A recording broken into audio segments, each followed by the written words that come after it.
আমি কার্তিক বর্ধন। আমি দীর্ঘদিন যাবৎ কয়েকটা ভিডিও তোমাদেরকে দিয়েছি।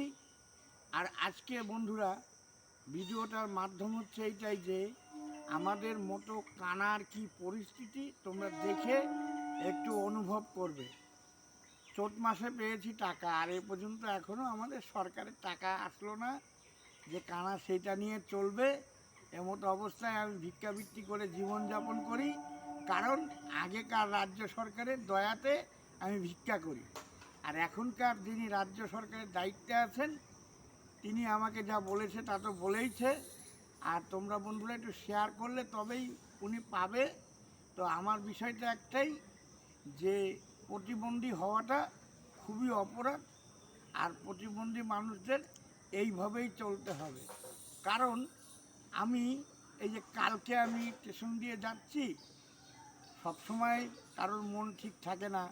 কালকে এমনি আমার যাই হোক ঠান্ডাটা কম হয়েছে, এখন কিছুদিন কম হচ্ছে। তো এর মধ্যে আমার বক্সের ব্যাটারিটাও খারাপ হয়ে গেছে। এবার টাকাটা পাচ্ছি না যে কোনো কারণে, আর্থিক অবস্থা, তার মধ্যে কয়েক জায়গায় গিয়েছি।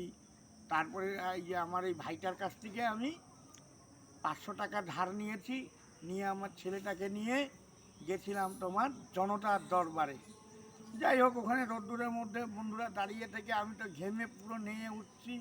আমার ছেলেটাও, তোমরা নিশ্চয়ই অনুভব করবে গত সোমবারে কীরকম রোদ্দুর উঠেছিল। আমি ওই রোদ্দুরের মধ্যে দাঁড়িয়ে ও দাদা আমি কানা, আমি কানা।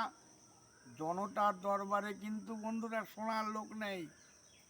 আর যে একটা দাদা ভাই আমাকে কমেন্ট করেছিল তুমি জনতার দরবারে যাও, সেই দাদা ভাইয়ের কাছে আমার হাত জোর করে বিনীত অনুরোধ, এই কানাটাকে যদি তুমি নিয়ে যেতে পারো না, তুমি একটা দেশের ভালো কাজ করবে, তুমি একটা মানুষের মতো কাজ করবে, এইটুকুই আমার অনুরোধ। আর তাহলে তুমি নিশ্চয়ই এই পার্টিটাকে সমর্থন করো। আমিও করতাম, কিন্তু মনটা ভেঙে যাচ্ছে। কাজ কাজ যদি ভেঙে যায় বন্ধুরা জোড়া দেওয়া যায়, কিন্তু মন্দির মসজিদ মন ভেঙে গেলে সেটা আর জোড়া দেওয়া সহজে যায় না। নমস্কার, সবাই ভালো থাকবে, আর পরের ভিডিওতে দেখা হবে। তবে অবশ্যই শেয়ার করো। নমস্কার।